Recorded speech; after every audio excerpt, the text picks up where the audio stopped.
And good afternoon, viewers, and welcome to Futsal868 Corner Talks. My name is Geoffrey Edwards, series moderator and president of the Futsal Association of Trinidad and Tobago. Futsal868 Corner Talks is an online meetup series where global sporting professionals share their experiences and perspectives on the fastest growing indoor sport in the world, futsal. In recent sessions, we expanded to discuss topics of social issues and their relation to sport. Our main objective is to sensitize and educate sports stakeholders on the sport of futsal and other pressing local and global issues. Today, in episode 33, we talk futsal in England.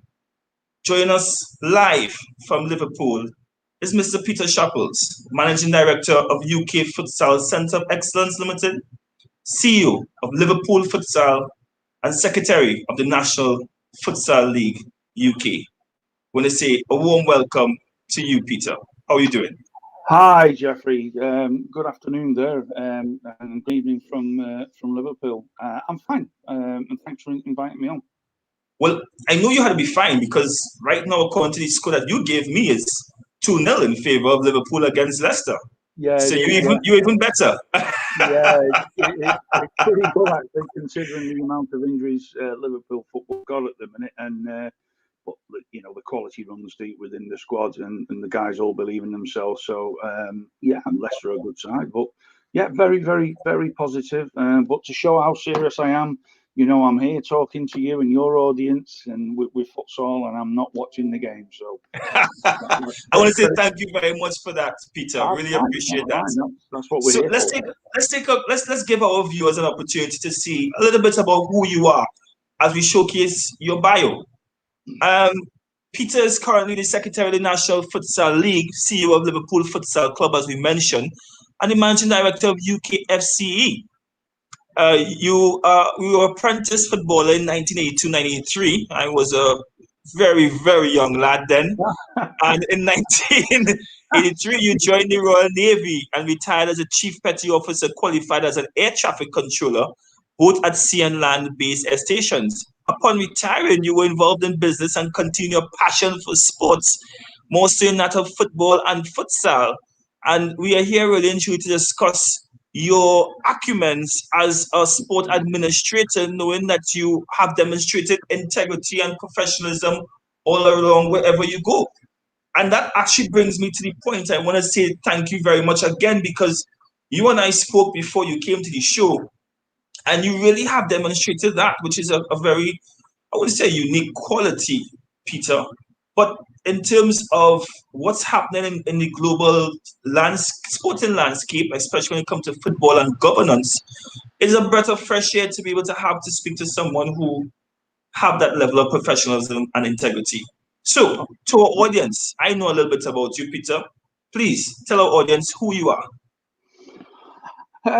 Yeah, I'm just a very humble guy, to be honest with you, Geoffrey. You know, from my roots up here in the Liverpool area, I've always had a passion for sport, as you know, as we've talked about. Coming up through, I always wanted to develop players technically better. So it's always been at the back of my mind for many, many years, and having spoken to many, many colleagues within sport about how we address this. You know, and let's not kid ourselves. You know, England haven't won a major tournament since 1966. So are we getting things right? No, we're not, because we can't, because we're not winning anything.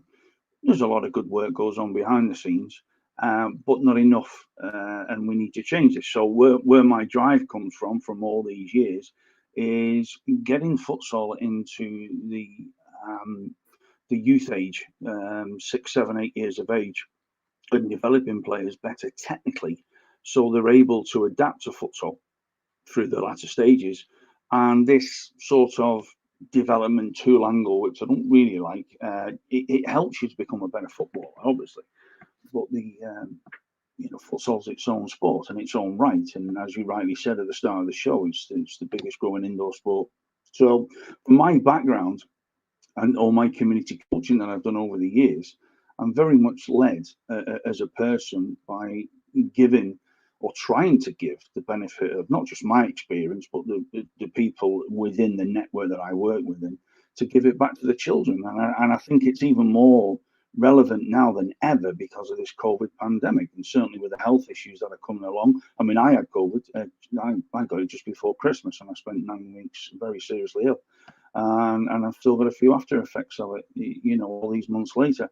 And we are in danger of losing kids, both in terms of mental health and walking away. And we've got a duty to give it back to the kids. So, as you explained my bio, and you know, from when I joined up, football has always been a passion, and you know, in the last 10 years, futsal cemented many partnerships worldwide with the drive that I've had to try and change, and certainly within England over the past few years. Like I you know, it's not money driven. It's not about me. It's about the community and what we can do for the kids to give them, hopefully, you know, a better future. So, I really want to know, why futsal? Why not cricket? Why not football? Why not rugby? why futsal, Peter? Why? Yeah, it's an interesting question that has been asked many times. First of all, the sport is just fun. You know, and a colleague of mine in America said it many years ago to me. He said, "I've never met a kid who doesn't like playing futsal." And when you do your travels, so you're nodding in agreement there. And I think we all agree the kids love playing futsal, whether it's boys or girls, or even with the disabled bodied people as well, you know, the wheelchair. They all love playing this sport called futsal. It's engaging, it's fast, it's entertaining. The kids spend more time on the ball than they do with football. Plus, they learn better. I mean, Doug Reed did you know, the England player did a podcast and a BBC interview the other day, and he said, you know, the sport is just very engaging for kids to take up and be a part of it. And instead of football, where I always say little Johnny could be out on the right wing and he never gets the ball. You know, I'm talking grassroots level. He doesn't get involved at all. You know, I refer back to the weather in England, which or the UK, which is, you know, it's not the West Indies, so we don't have that weather. You know, we're lucky if we get 2 weeks of sunshine. You know, then the rain's open, and it's not conducive to providing better footballers for the future. We want to take futsal to the right level, and where I say we, I say, you know, the team who work with me and also with the National Futsal League. We want to make it a better product. We want to sell the benefits of futsal and the enjoyment of the game, because as you'll know, sport's about fun. That's what it's about. So if we can give the fun and the players, well, the way the game is structured and set up, going back to the history of when futsal started, you know, the best football players have all been futsal based, haven't they? You know, the list, you can read it off. You know, so we've got your likes of your Kevin De Bruyne's and your Bobby Firmino's, your Iniestas, your Xavi's, Messi's, going back to Pele. So the list is long and exhaustive. And everyone says, oh, they were great players. Well, why were they great players? Well, what we've got to do, we've got to produce more of them. And that's the issue we face in the UK, because we're not rolling them off the conveyor belt, and we should be. We should be providing top-class futsal players for a professional futsal league within the UK, and also helping with the football development for them to be better football players as they move on. So there's a lot of advantages in which way futsal is instrumental on how we do that, and it's capturing it at an early age. That's the issue for me. We're not doing enough down at that 6, 7, 8-year-old age group where we need to build the pyramid. But as you know, an upside down pyramid will always fall over. Whereas if you build at the base of the foundations, as we talked about last week when we had a call, you know, we have to get that base layer right. So it involves many issues that we've got to address, put right. I'm not saying I've got the answers, all of them. This is why we need to come together and work together to build that pyramid and make sure it's sustainable for the future. My aspiration, anyone says to me, I want to see Liverpool Futsal playing in the UEFA Champions Futsal League and taking on the likes of El Pozo Murcia and Barcelona and, Sporting Club de Portugal, all these famous teams. That's what I want. And I want to see the league in England being up there with LNFS in Spain. That's what so everything is about aspiration, isn't it? And we must aspire to that. And at the minute, it's very fractured within the UK, as no doubt you've been reading in the media. So going back to your point, why futsal? Well, it just lends itself to the right coaching, teaching methods, strategy, confidence. I think futsal, even at an early age, if you grasp it, the confidence you get as a player, and I've seen kids walk away from football to stay in futsal even at a young age because they feel so much more confident. So there are many benefits, Jeff, and we need to come together collectively with one voice to take the journey forward. Do you see futsal in United Kingdom being in silo or forming a formidable partnership with football? I think it's got to stand on its own ground. Certainly us within the NFL, the National Futsal League, we are very much of the mindset that futsal has to be its own independent body. It has to be its own independent funding cycle. It has to be its own independent sports sponsorship, marketing, etc., etc. And it has to be run by people who understand futsal and not the divisive figures with so many different ideas that we seem to have certainly within England. And I will say on that point that everyone wants the best for futsal. I'm not disputing that, and I don't think we all are. But how we get there, considering there's no money in the sport, considering we have no facilities purpose built throughout England, and there's too many fractions, and cracks that are there. So these all need to be addressed first. And by pulling that all together and having a unification of all clubs under one umbrella within England and the world, I mentioned the world because futsal, when you speak to the people worldwide, the federations have taken it very seriously. They put the money in to promote futsal. You go on the websites of the FAs, certainly in Europe, futsal is there. It's not even on our FA website now. So we have a massive problem. And you're right in what you're saying, is it with football? Because the Premier League, as we know, is a juggernaut. It's a multi-billion pound juggernaut.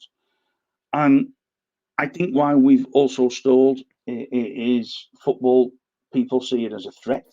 So it'll take away players, it'll take away money. And ultimately, money runs the game, as we've seen with this pandemic.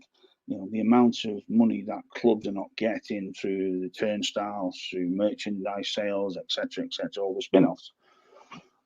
That has a massive effect, and I'm not sure how much the Premier League alone has lost, but it'll certainly be $1 billion, maybe more. And then they're looking to make cuts here. So we have to stand on our own 2 feet. We need our own independent governing body. We need a funding stream there, like football has with the grant funding. I spoke to Sport England corresponding, and they don't have any funding for futsal, which is very disappointing. So behind the scenes, we are doing a lot of emails with questions, lots of questions attached to different relevant bodies within England. So Sport England, Department of Culture, Media and Sport, the FA. We're asking many questions, and the players and the clubs, they want answers. They really want answers. We've got, the FA is, again, Doug Reed said the other day on it, they're the most affluent FA in the world. Now, they are a business, don't get me wrong, but for what futsal costs to run, it's minimal compared to football, absolute minimum. So yeah, there's lots of questions need answering, and we're trying to get them answers, Jeff. And once we get anything, we're more than happy to share what information we can in order for a collective union to come together. It's the only way to work. I mean, so being in a military background with an understanding of teamwork, and it's not about your own ego, because you wouldn't survive 2 minutes in a military world, and you get found out quite easily if you're just there for your own ego. So we work for teamwork. Communication is absolutely vital, and trust. And at the minute, the trust level is not there from many departments, many elements, where we can't seem to build a way forward. And the FA Futsal Committee have to take a firm portion of the blame on that, because with other issues that have gone on behind the scenes.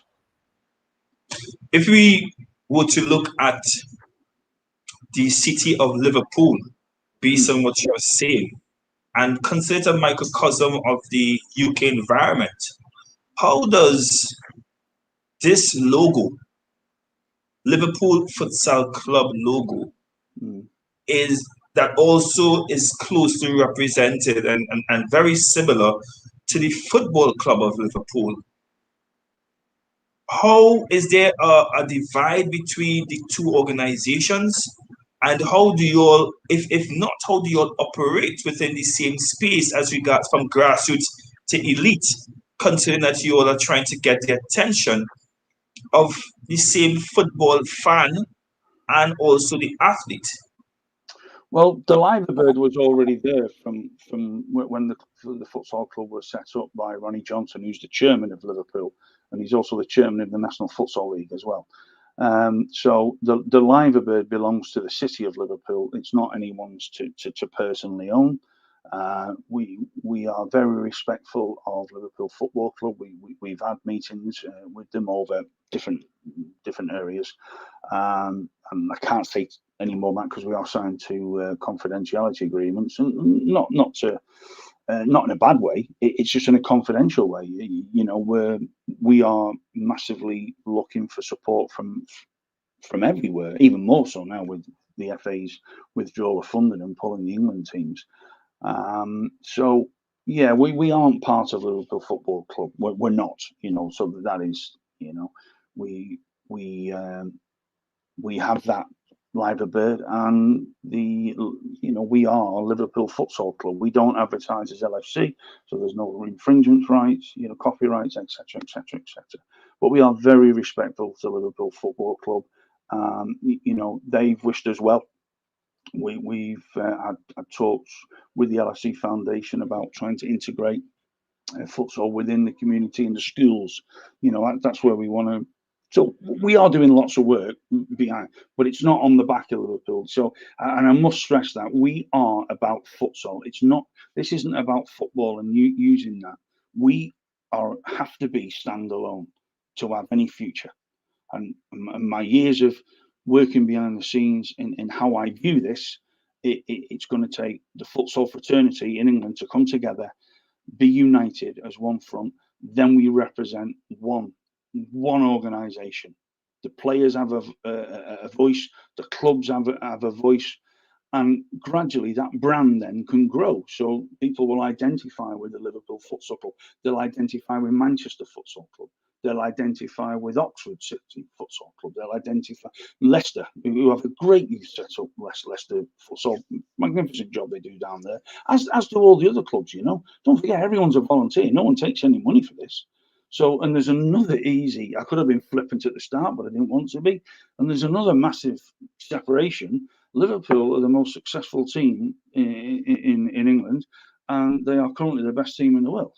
So, how do we differentiate? Well, they've got billions and we haven't, So going on that way, but futsal isn't expensive to run, whereas football is. Again, Liverpool, like all other clubs, have had to make cuts across the board because of the COVID impact. So again, we're very respectful of that, like we are with every business and every sport industry who are going through such a tough time. And we've just got to stick together. And I think now as you'll know from your business background as well, everything in business is about timing. So the timing is right now for futsal in England to come together and work as one and have the FA sat there, let us run it, let the people who know what they're doing with futsal. It'll attract sponsors, it'll attract investors, broadcast companies, because it's a standalone product and we can pump the money back into the game. And the NFL is currently being turned into a CIC, a community interest company, where it's not for profit and all the money goes back in. So the clubs have signed up to that, and that is the way forward. And then we can hopefully create our own funding grants from Sport England and the likes, which are currently not there. So by having our own standalone body, and we're not football. We love football. I'm a massive Liverpool fan. My youngest son, who's 13, his first name is Benitez. After 2005. So, but if I want to see kids get better, if I want to see them develop better, if I want it, because of the weather as well in England, it's got to be futsal. It's the way.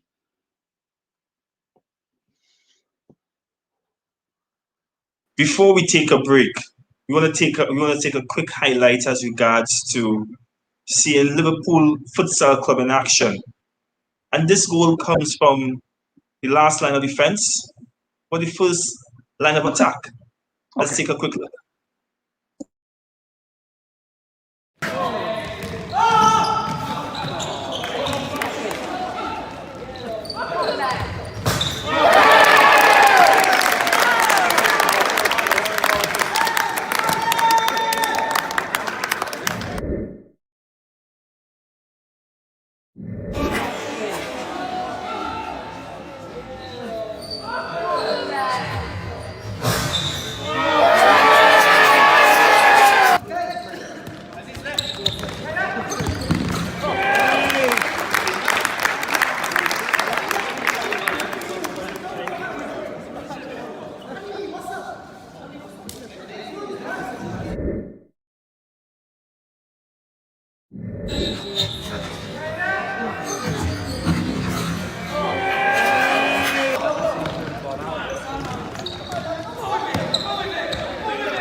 Don't mind the score. We were just watching the goalkeeper and seeing how brilliant he was and what he represented. So for those who join us,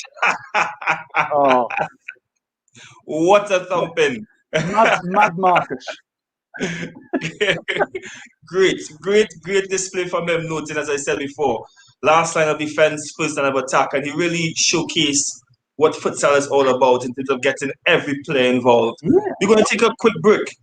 You're watching Futsal868 Corner Talks, and we have with us from Liverpool, Peter, CEO of the Liverpool Futsal Club, and the Managing Director of UK CFE, also National Futsal League. We'll be right back. You're watching Futsal868 Corner Talks. I'm your host, Geoffrey Edwards. Be back.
And please do follow us on social media. Take a look as regards to how to get piece of Futsal868.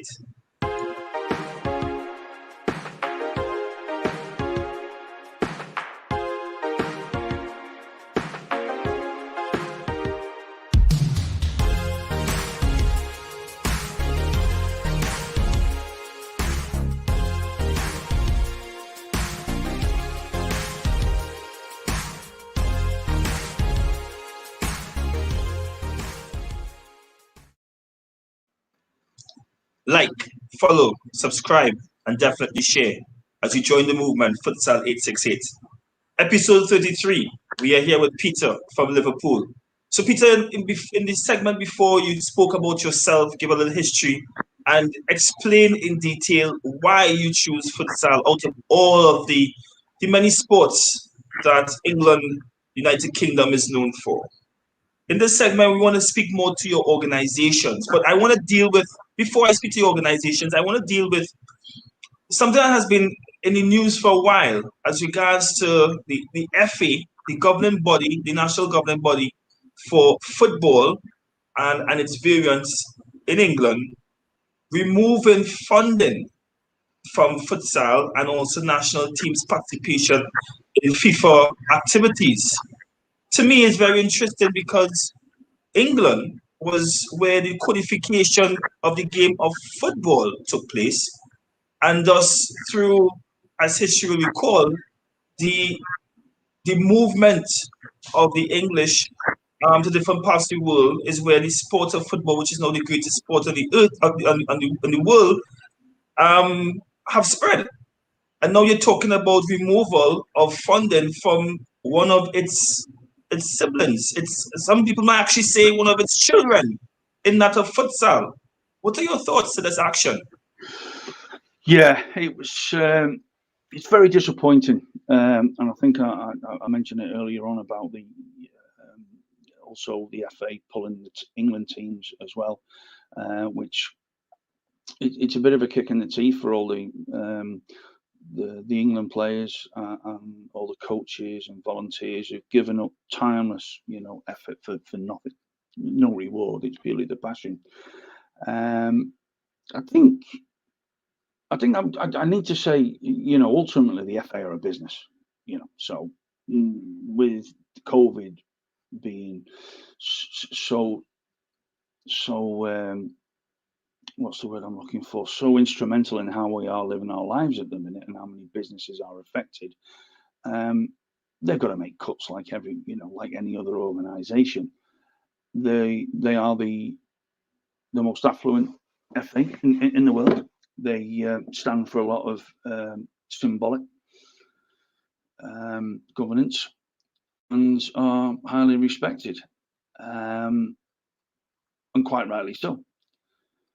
The problem the futsal fraternity has with it is the running costs were £900,000 for the England team and what they were putting into the game. Compare that to all the tens, hundreds of millions that the FA normally rake in. It seems a bitter pill to swallow for a lot of people, including myself. When you compare how much futsal costs to what the money is in football, I'm trying to keep it quite polite and diplomatic for obvious reasons. But it is a bit of a kick in the teeth, if I'm honest. Disappointing, yes. Expected, not really. I don't think we saw it coming to this degree.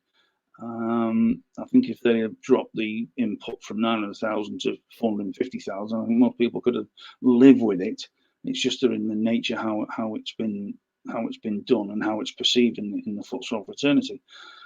So it's a massive kick in the teeth, if I'm honest, Jeffrey. And we have seen in the last couple of weeks lots of FA bashing on social media, etc. I don't think we need to bash the FA anymore, and certainly the root of a lot of frustration is when the National Futsal Series was launched 18 months ago by the FA, and it was the showcase vehicle of moving futsal forward in the UK. Lots of great ideas, don't get me wrong.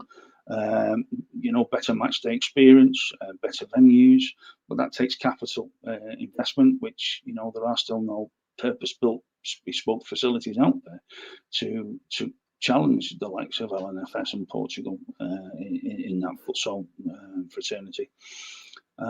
So the idea was right. What they massively failed on and what they didn't bank on was the central venue model. Now, the central venue model was used so let's say it was Manchester, Futsal. They'd host 2 home games a season, and that'd be it. But all the teams in the top tier would travel to Manchester. So if they were based down in the south of England, they'd still have to travel. And then you're there all day to try and showcase the sport. The fact that it was subsidised by 90% from the FA, and now they've pulled that money, it's kind of a double whammy for kicking the teeth, really, for what NFS was supposed to be about. Now, we are NFL, which is the National Futsal League, and it's the original Premier Futsal League that was established. And a lot of clubs didn't like the central venue model. Me and Ronnie ourselves at Liverpool looked at that, and financially it wasn't viable when you're just relying on players and donations and 1 or 2 sponsors to help keep your club alive. So the NFL continued.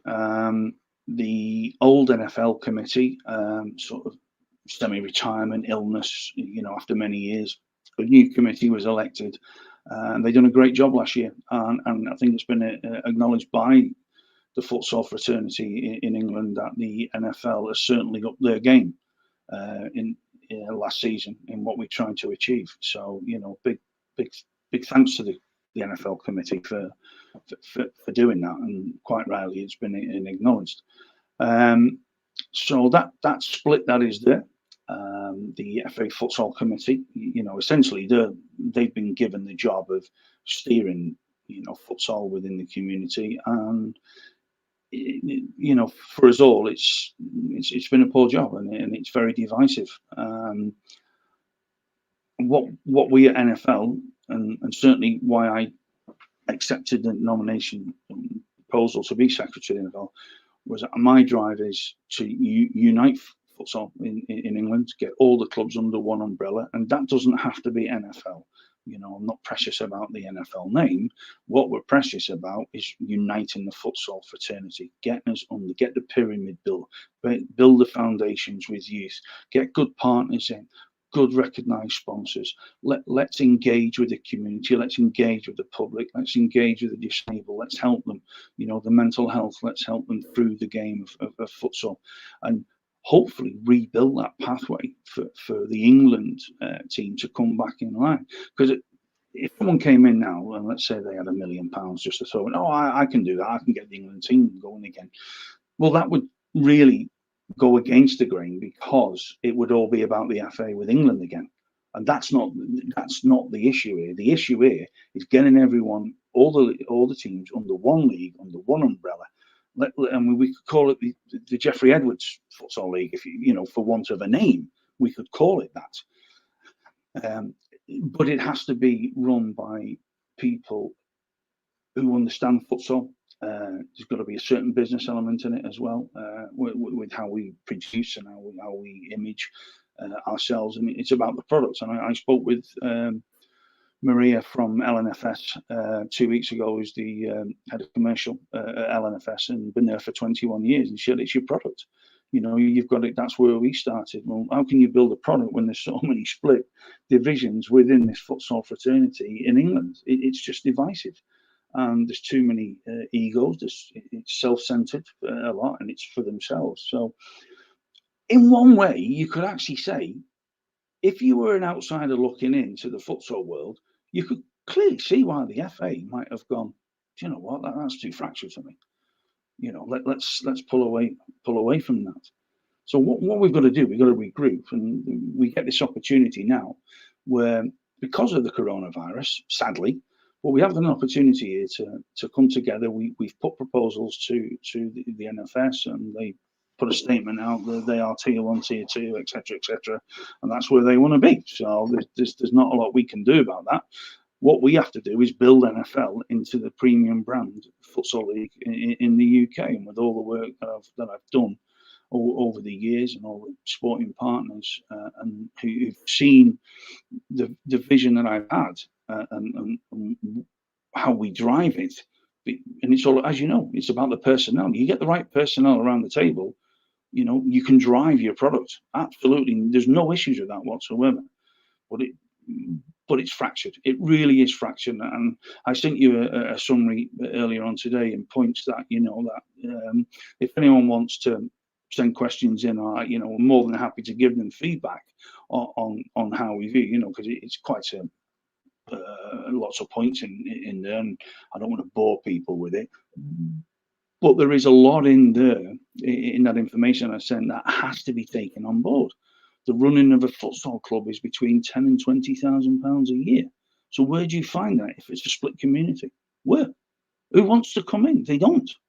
So we have to unite, So what was launched within this period was the English Clubs Futsal Association. And it's been very much driven by the clubs to come together, whether they're NFL or NFS teams, and they have a voice. They speak as one for all the clubs and can be seen as driving futsal forward for themselves. And I include Liverpool in that as well, because ultimately me and Ronnie still have to run Liverpool.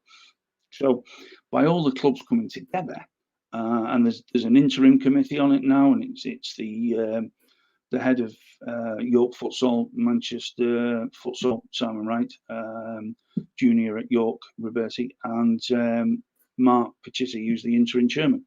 And it's not them permanently.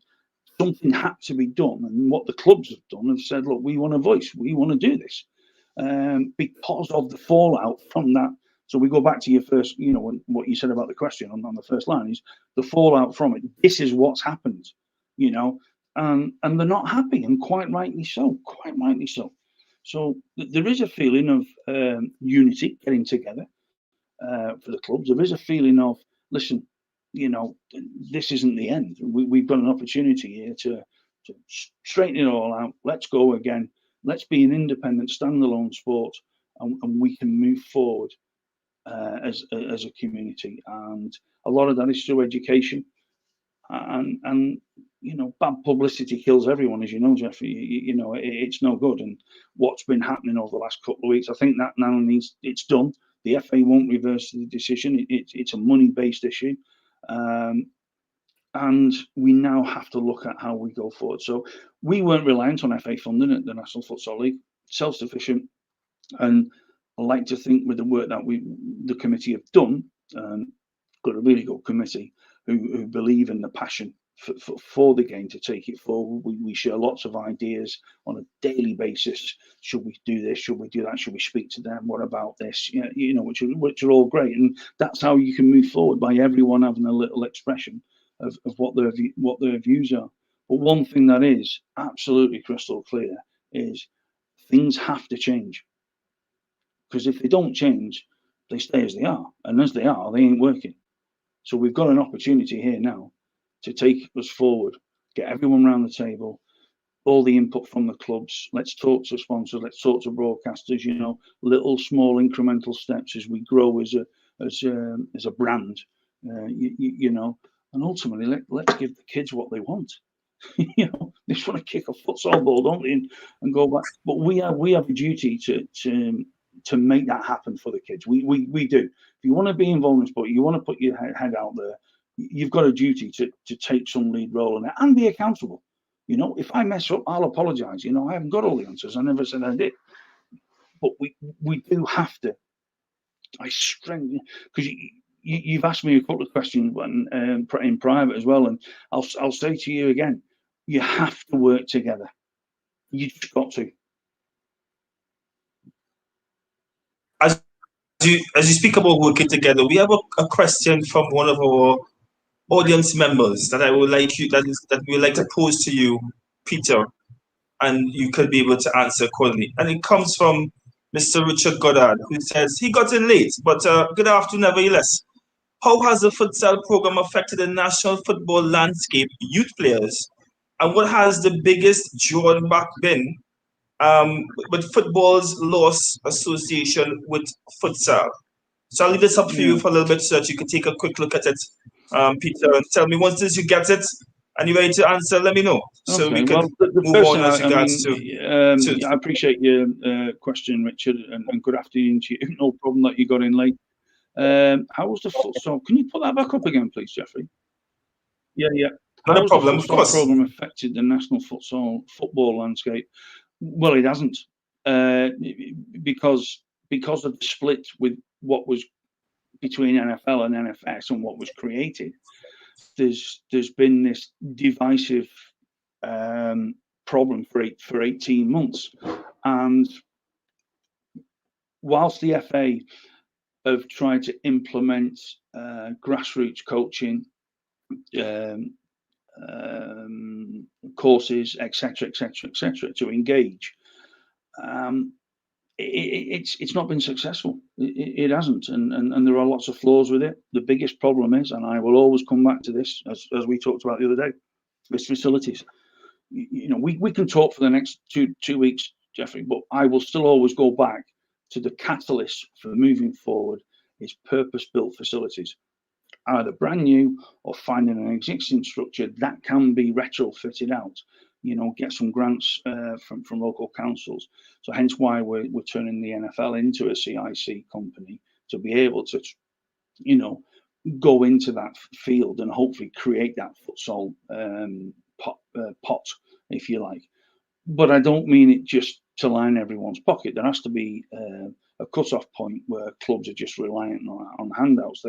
Clubs also have to stand up, and they have to accept responsibility within this, and also go out with business ideas and to get funded. Now, I know a lot of them do it, and it's not criticism. One of the main problems with this is, I come back down to the split. It's not attractive at the minute, so we have to make it attractive. So we come back to, again, the same issue where I say we all have to come together to create a better product. So football in the UK, they just use it in coaching sessions. We're going to find it hard to change the landscape, if I'm honest, certainly in England, because of the juggernaut that is the Premier League. They're not interested. As long as that Premier League just keeps turning over them billions, when the fans are back to the stadium, that's what you're up against. And I think that's why it works well in certainly a lot of European countries, Spain, Portugal, Italy. France have taken a big step there. Ricarino's just gone to ACCS in Paris. Germany have taken it very seriously as well. And you've also got other really top nations in Europe. So we do have a problem, and we're not trying to tap into the Premier League. We're not trying to steal footballers. We're just trying to prove that futsal itself is worth its own standing within certainly within England and the rest of the UK as its own sport in its own right. And that's all we're basically asking for. We're not trying to cause trouble. What we're trying to do is get everyone to come round, get rid of egos, get rid of attitudes, and say, look, what works best? Okay, right, let's do this, let's do that. Let's get this pyramid rebuilt, for the right reasons with the right partners, and let's look at the kids. And so there are many things that we can do. So no, it hasn't changed the landscape, if I'm honest, because I don't think it was really there. Clubs are trying to run academies who can afford to, as I said, like Leicester, Manchester. There are some great clubs out there doing really, really good work with youth. But if you haven't got a facility to utilise for that model, we come back down to, again, for these facilities, the catalyst to change that. So there are issues that maybe could have been handled better by the FA with money over the years, putting it into infrastructure. And I don't think we'd be in this position now. I really don't. I think the sport would be booming. And that's my own personal view. I know a few people agree with that as well. You can't change something unless you give us the tools to change it. So what was the second part of the question there, Jeffrey? Sorry, I missed it. That's fine. The second part reads, yes, what has been the biggest drawback for football here? Well, there is no drawback for football. They just carry on. We're just seen as the home of football, aren't we? And whether that's right in this current era, when we haven't won anything since '66, there needs to be some changes. And I just think now in this awful pandemic era, there is a chance to to reset everything. And as you speak about resetting, I just want to take a quick look at each of the organizations that you are part of. Start with the National Futsal League. How many clubs are in the league? 48 at the last count. 40. That's quite impressive. And are there are there youth, adult male, adult female? How is it structured? It's all adult male. Adult male.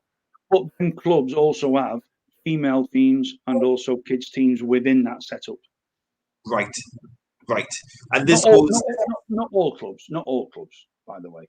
But and given the fact that a pandemic and situations like this globally causes innovation in product and service, how has the NFL seen the pandemic in terms of creating innovation to the product of the NFL that is the NFL and the service to the communities that the NFL clubs offer?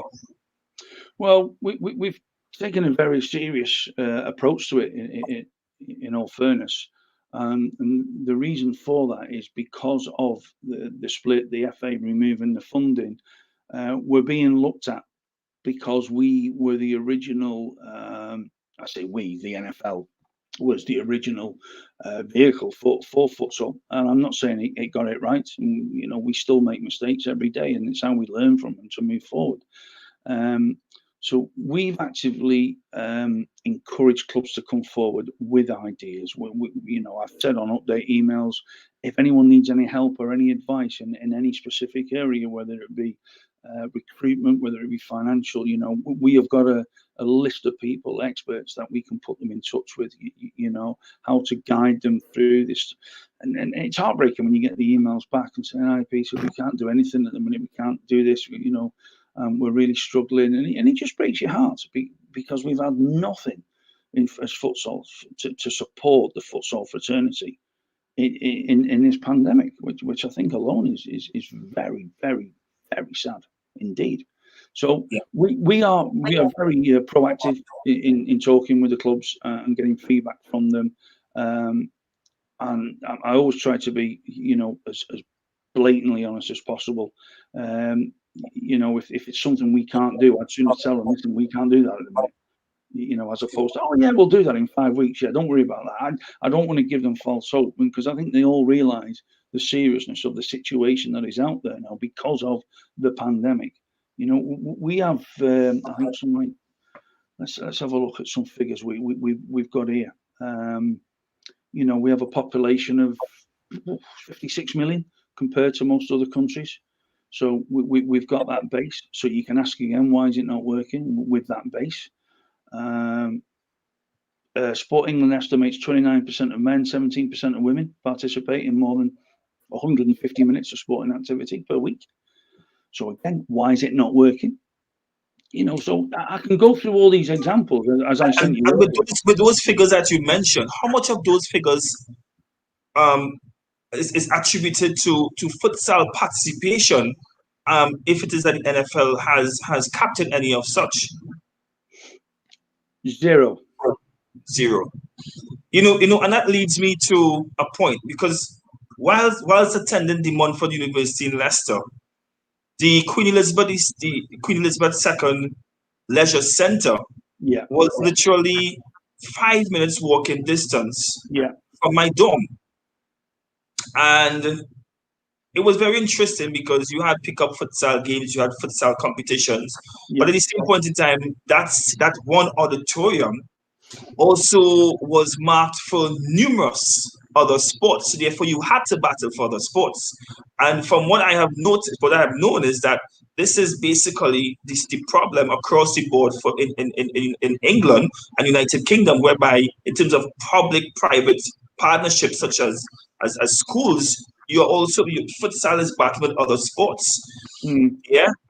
Does that affect participation? Because, and I'm going to say this openly, many persons may look at England as the holy grail when it comes to sport and activity.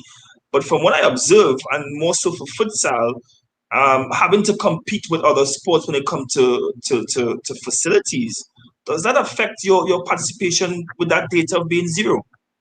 Yeah, it does, because again, I go back to the facilities. If we've got the Yes, yeah, facilities, so it all roads lead back to that, and Ronnie, the chairman, he uses the same word, catalyst, because it is the catalyst to change things here.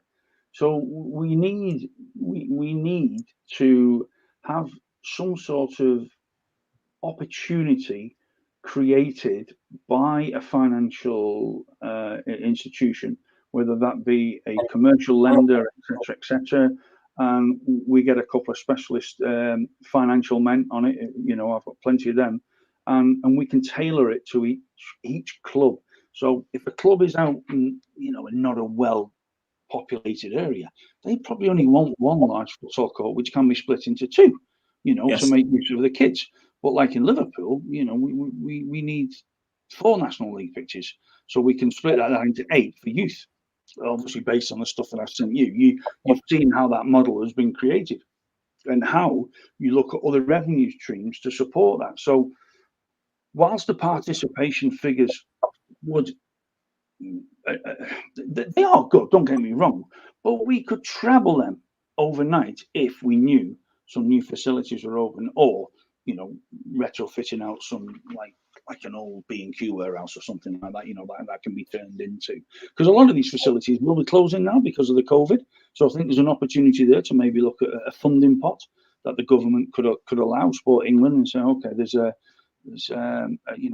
30 million pound pot there. If you come up with a good idea, and it'll cost you, 1 to 2 million to create this futsal facility, you go in, and you can also offer them some sort of security on it, as well as the investment as what's paid. There are little avenues like this that can be explored to get clubs self-sustainable.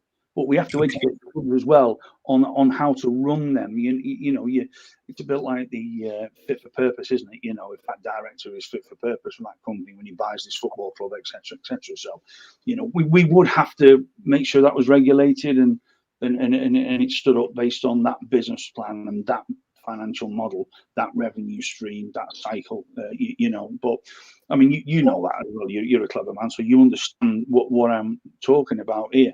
But it might not be so evident to a lot of clubs about that, and they're like, oh, do you know, that's a great idea. And we might be able to tap into some more knowledge and opportunities that we don't know about. But unless you're talking, you can't achieve anything. Agreed. So if I may quickly, how does the managing director of UK Futsal Centre of Excellence Limited, how does that organization fit into the conversation that we're now having as regards to futsal specific facilities to increase the participation of the sport in England and also United Kingdom? Okay. Obviously, my role in the secretary when I took over from the previous secretary was in the summer. So this is kind of a new position. I was approached about the role based on the work I'd done privately behind the scenes with my number 2, Gary, who's believe it or not the son of an ex-Busby babe. Tommy Spout is no longer with us, sadly, and my American business partners as well. We kind of knew we had to create this private model, really. That was different, because the way futsal is in the UK, it's not self-sustainable as a growth. It's not there. So we knew we had to build other revenue streams within it. So as I mentioned, with physiotherapy and the documents, that you've seen on how we do that, I'm happy to share that with clubs. But I think we need the first one to open, just to demonstrate and show clubs how it works. And then you're not just reliant on handouts all the time. That way we build a better product. So the standalone private entity that we are trying to and we're making good progress, is to demonstrate how we believe this should work. Now, not once have I ever had a knockback saying no, it won't work. We've engaged with Liverpool City Council and all the main players. We've got a partnership with John Moores University to access live sport for their students. We've done a mountain of work, and by bringing all these extra programs in, that's what builds your revenue. So while futsal is then able to grow along with it, and then futsal, you grow your fan base, you grow your sponsorship base, and then all of a sudden you've got a good product, you've got a good business there as well. So that's how the UK Futsal Centres of Excellence works. And what we'd like to do is put 3 maybe in. And when I spoke to the old CEO of the FA, Martin Glenn, who's now not there, a couple of years back, he said it was a great idea, and could we do 2 or 3 of these? I think we all see the potential of it, but again, because of the split, because of the divisiveness, because of the not being together, because of the lack of trust, I'll just keep coming back to this. I mean, you can see in our conversations that we have, we know what the issues are, but it's time to accept that it hasn't worked. And no one's going to criticise it. Hey, do you know what? I have my hands up, and we tried this when it didn't work. Right? Okay, what do you think? Right? Okay, we got these partners here, we got these sponsors here, we got this. Okay, and we'll grow this product together. We'll like LNFS did. They took them small steps, and and then they've just signed a €5 million deal for broadcasting rights, haven't they? Hence the Spanish FA have now come back in and saying, "Oh, hold on, we want some of that," But it's the money again, because the money talks. So it's frustrating, Jeffrey. You can probably tell with the way I'm coming across now. I get really frustrated with it, and I think we just have to rip it apart and start again with people in it for the right reasons, with the knowledge. I mean, there's some great coaches in the UK. Don't get me wrong. We are fabulous. We've got Ian Bateman at the FA. What a coach he is. Tommy Walsh. Goalkeeper wise, we've got Tony Elliott, probably the best there is. Great goalkeeper, great insight into the game. Junior, as at York, we've got some really great coaches, but there's not enough of them. There's not enough feeding back through. We need. So hence why I said this project of ours, we need that support of the great coaches out there. Javier Lozano, the 2-time World Cup winning manager of Spain and head of NFS. Confident of mine now, we bounce. He's more than happy to help. Diego Gustozzi down at El Pozo Murcia, World Cup winning manager, Argentina. He's happy to help. Adriano Barbosa Menezes, he's our technical advisor to Liverpool until we can get him over. Because of the pandemic. He coached Diego back in early 2000s when we were in Italy. He was instrumental in LFS. All these people want to help us. They're happy to lend that support, that knowledge, where we grow that futsal DNA. And at the minute, there is no futsal DNA. That's blatantly frank with you. So we have to change. Got the people there. We've lined them up. So that's how the UK FCE fits into this. And obviously within that is Liverpool Futsal Club as well, which is our club. Ronnie Mills, it's the players, it's their club. We're just there to serve them. We don't make money. We just try to give them an experience of playing futsal and grow that base on a wider part. That's what we're about. So that's kind of all 3. And really, I suppose you could put it in one pot and call it one name for everything I'm trying to do, with the help of all these great people behind me. And it's not about money, because we do this because we believe in it, and that's what we've got to get across. The walls that are blocking us.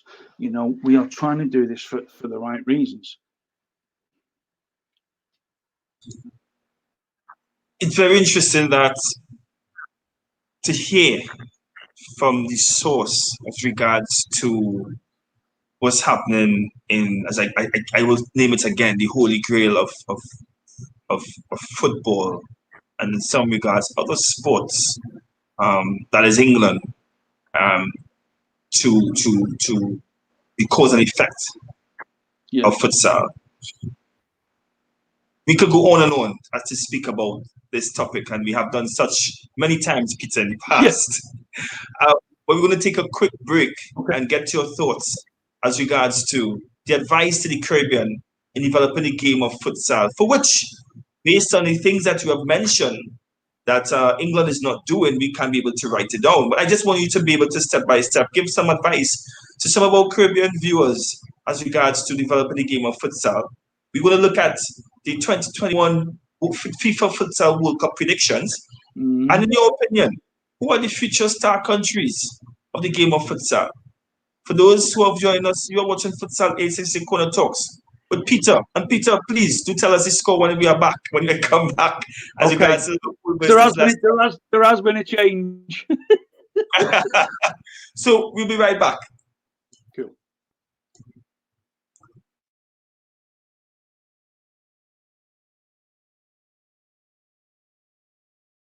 Hello coaches, good afternoon. I'm Sergio Gargelli, Futsal Solution Instructor. I will be one of your instructors in the next Futsal 868 course. I'm ready to start. See you soon next weekend.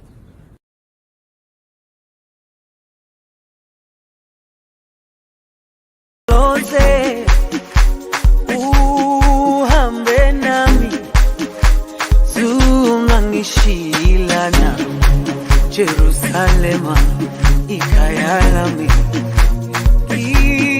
ilondoloze uhambe nami zungangishilana dawo yami ayikholana buso wami awukholana ilondoloze.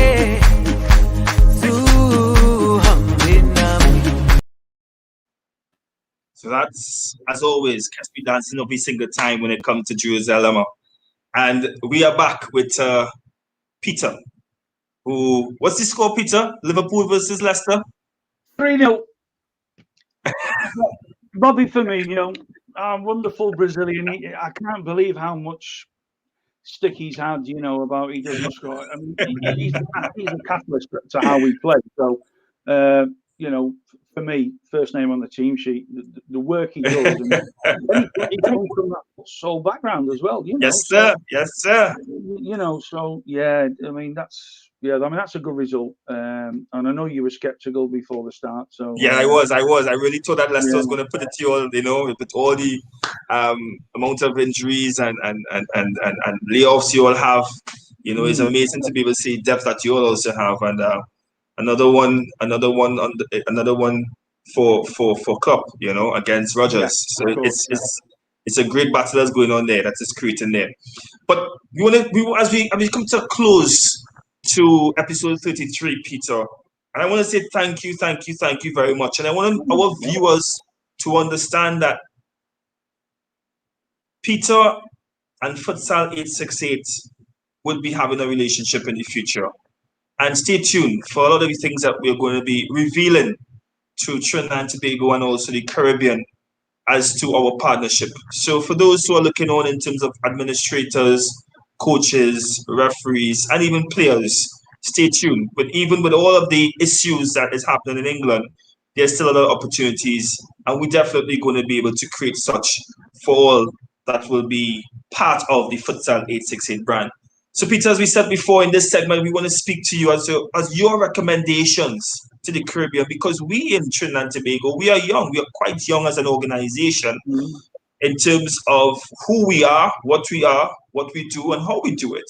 And we definitely would like to learn from you, that you can give us a step-by-step, in some form or fashion, as conclusive as possible, to what we should and should do in developing the sport of futsal on our Twin Island state. Yeah, I spoke to a couple of colleagues about it, and we were all in agreement. Don't make the mistakes we've made, I think, is what comes across more than anything else. For me, you've got to look at it as a business, and you have to, because you've got to get the structure right. And that's not to say it's going to make millions of pounds. That's not what I mean. We have to get fundamentals right. So you first starting block for me is the people. You've got to get the right people around the table. So whether that's yourself, whether that's a guy from Costa Rica, whether it's the guy from Bermuda, the guy from Antigua, if they're the best guys, and ladies, by the way, I don't mean to be dismissing them, because Maria at LNFS has done a wonderful job there, how they market the game. So so you can get the right person in to get round the table, and you've all got to express your ideas and your thoughts You've got to engage with the clubs, see what the clubs want. Where do they want to go? Do they want to have a full Caribbean league that is competitive, or do they just want to play it at a lower level standard, or do they want to promote the junior side more and have more? So you really need the feedback from the clubs before you can sort of take that next step, and that's really, really important that you make the clubs feel important. You've got to get them on board. You've got to get them united. You've got to share your ideas, and ultimately decisions have to be made. And you'll never please everyone. So it's back to democracy. And if a vote goes away by one vote, and that's still democracy. So there are things that you can just naturally do that don't cost money. Get the right people around the table. Second thing you've got to do, now you're a lot more fortunate than us, and we've had this conversation before, Jeffrey, my friend, about the weather, because we have a lot of rain in England. So whilst you can play futsal outdoors in the Caribbean, we can't in the UK. And I know they do play it outside in many hot countries, and that's fine. We just haven't got that luxury, and I don't think we should play it outside anyway. I think that's another reason why we need to put the facilities in and the development down and lay that foundation for futsal within the UK. When I say the UK, it's England, Ireland, Scotland, Wales, and the Republic of Ireland as well. Because futsal's, it matters to us all on how we see it. So you've got to educate clubs. You've got to really engage with them. And to some people it might be like sucking eggs, but to others it might be way above them. So you've got to give and take, and not everyone's always on your same wavelength as well. So you've got to be instructive and lead them. And present the options to them about what's best, convince them you're doing it for the right reasons, and also with that as well, it's about standards. What are you going to be governed to? Is it CONCACAF, FIFA, etc.? You've got to look at that. What are you doing? What is your structure from FIFA, CONCACAF, etc., down to the Caribbean Futsal Association? Whatever you're going to do, you must have it defined clearly to be able to present to them. You've got to. Then, as I mentioned about facilities, you should be all right, really. With the weather you've got out there, so that the cost is not as expensive as it would be in England, obviously. You've got to be able to run your own leagues. Where we've got that divisive split over here, we're running too many different leagues. The futsal people are going to be allowed to run their own leagues. Yes, you've got to have a governing body, etc., but you've got to have the people who are able to run the leagues. You've got to appoint someone who can see a bigger picture as well. And I like to think this is where my area is. I've always very forward thinking. Suppose it harks back to my military days as well. We're always looking ahead and planning ahead to see what we can do. So you need to appoint someone who's got that bit of vision long term to talk to sponsors, to talk to broadcasters, present them with a vision on what does it benefit them by tying up, So, and that's really important, I think. And LNFS again, the benchmark. But you look at how they've done it; it's really, really powerful how they portray that brand. So you do need a bit of an expert in that area to sell that vision, if you like. You've got to be able to access funds to put into the schools, and obviously the schools are the future, aren't they? The young kids, as we've said, 6, 7, 8 years of age. The girls and the boys, they're the future. So there's got to be funds made available to allow them to participate. Regular tournaments, as we spoke about last week, of all ages, all sexes, all abilities, except you're going to make it all inclusive. No barriers, all inclusive. And I think if you set out on that road with honesty and what you believe in and what you're trying to achieve, I think that you're transparent in your goals, I think you'll end up with a successful product, in my opinion. Don't aim too high, from the start, back to the pyramid again, build the base, you know, start at the base and work yourself upwards, because nothing is successful overnight, and we've tried for years. And if you look at England, you know, we've had many years of failure with it. So we have, you know, so that's just, I mean, you know, there's many people here who've been involved longer than me, who were happy to share their own experiences and on why we failed here, what we did good here, etc., etc. But I'll just reiterate yet again, and I might sound like a stuck record, for us in England, it's about facilities. We can't go anywhere until we get that funding in place to start these facilities, to start building the brand. It really and truly is, if anything else, this show was worth what it is you just mentioned to our viewers. And I want to say thank you very much for those recommendations. It's really amazing to hear from you that you can share, you can look in the mirror and identify flaws within yourself, to be and remove ego, and to be humble enough to say, Geoffrey, this is what we didn't do.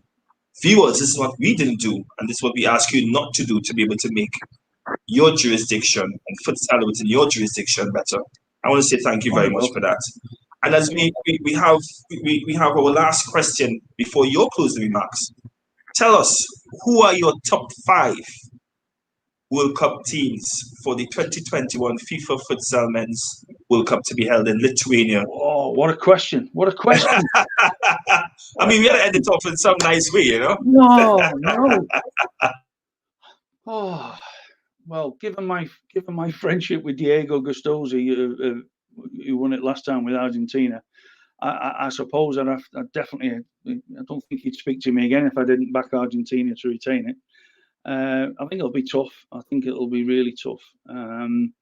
You know, Brazil are always there, aren't they? You know, Brazil are always there. Spain. Spain. Wow, what a question. See, some of these countries have come along. You know, Russia's got a great time. So are you putting Russia in there to make it your 4th? Yeah, I think. All right, so that's 4. That's 4. 1 to go. 2 of their teams made the Champions League semi-finals, didn't they? One more. So let's pick a wild horse. Germany. Wow. Now, the reason I say that is when they do something, Germans, they don't just do it half-heartedly. You know, when they came into futsal, it wasn't just a snap decision. They'd done all the groundwork. They'd done all the research. They know the methodology, and there's a reason why Germans are you know, machines in how they operate. You know, because they just do it right. They don't do anything half-hearted. Now, if they don't do it this time, there will be a stage where the German Futsal Federation will eventually take that big step, and they aren't accustomed to failure. They don't enter things to fail. I didn't hear Iran. I didn't hear Portugal. It's amazing you're 5, but I appreciate it. Trust me, I appreciate it, because you know, we have been doing this with global futsal leaders. Yeah, you know, and it's interesting that you're 5, but your 5 is your 5. I mean, thank you for that. You can't go outside Spain, Argentina, and Brazil for me. You know, they're going to be there. With Russia, they've just had 2 teams in the Champions League semi-finals. So they've obviously got a lot of potential there. So I think just based on that alone, and I've just gone for a wild card, because having been to Germany on so many occasions, a lovely country, lovely people, they just don't accept failure. They just don't do it. They build for a reason. You know, and it's to build success. If it doesn't work, they strip it down and then they go again until it works. So they have a mindset which I think a lot of us, you know, really need to learn from. Well, we definitely hope that that the FA looks at their neighbors, because France and Spain, even when it is your that cutting, the other 2 nations have actually put more money into development, and now you're speaking to Germany. I mean, we don't want to add another hour to the show, but definitely thank you very much, Peter, for taking the time on this Sunday afternoon, for you, Sunday night, to speak to us on Futsal 868 Corner Talks. And we definitely would be inviting you to our beautiful island of Trinidad and Tobago to share with us as we sit around the table to eat our local delicacies and speak more to futsal and how we can develop the game. So on behalf of our team, we want to say thank you very much and wish God's richest blessings to you and yours during this difficult time, and also protection from that no harm will come to your doorsteps and to your dwellers within your inhabitants. So thanks again, Peter. And it's reciprocated, all the best to you, your family, or everyone in the Caribbean, throughout the world, really. It's a perilous time, and sport is, for me, is the one thing that's going to bring everyone together. Sport, and we have a marvelous opportunity to take that leap. As always, sports is a great equalizer and unifier. So once again, Peter. One question for you. The chairman has texted me and said, can you ask Jeffrey what the 868 means? 868 is actually area code of Trinidad and Tobago. All right. Yeah, so it represents us in every single form of fashion. And just for the person, it's really and truly, as it says here, the Futsal Association of Trinidad and Tobago, but the acronym stands for FAT. That wasn't too sexy, was it? So no, not really. No, it isn't that sexy. So we took the TT part of it, and we did a little rebranding in terms of and putting the 868, which really and truly has catched on a lot to be able to give us Futsal 868. That's great, great work, and I'm more than delighted to have come on the show, and I look forward to a lasting relationship and partnership, which we can both grow from. Thank you very much, Peter. So once again, have a good one. Cheers. Talk to you later. Take care. Great victory, by the way. So that was Peter Sharples, the Managing Director of the UK Futsal Centre of Excellence Limited, CEO of Liverpool Futsal, and Secretary of the National Futsal League, as we speak to Futsal in England, Part 1. Stay tuned for Part 2 within the next 2 weeks, as we have Mr. Doug Reid. Next 2 weeks, we have Mr. Doug Reid, who will be speaking to us on the athlete's perspective on futsal in England. As always, you know how we end the show. Racism. We are going to keep our feet on that nasty word, as it definitely ends with me, and we hope it ends with you. It is our responsibility to commit to making a positive difference in our society. Listen, read, be a standing voice against discrimination and injustices. I am Irene Marquez. I am Dee. I am McKenna. I am Jariel McCullen, and racism ends with me.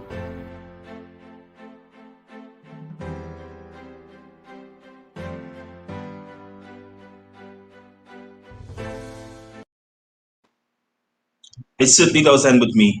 And I want to say thank you very much for our committee member, Ms. Irene Marquez, for spearheading that production and also champion that cause on behalf of Futsal 868.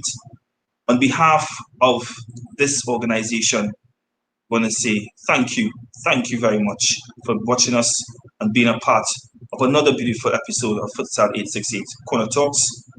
We couldn't have done it without you. 33 episodes and counting. It has been a total honor. My name is Geoffrey Edwards, series host, moderator, and president of the Futsal Association of Trinidad and Tobago. Do have a blessed week and enjoy your evening.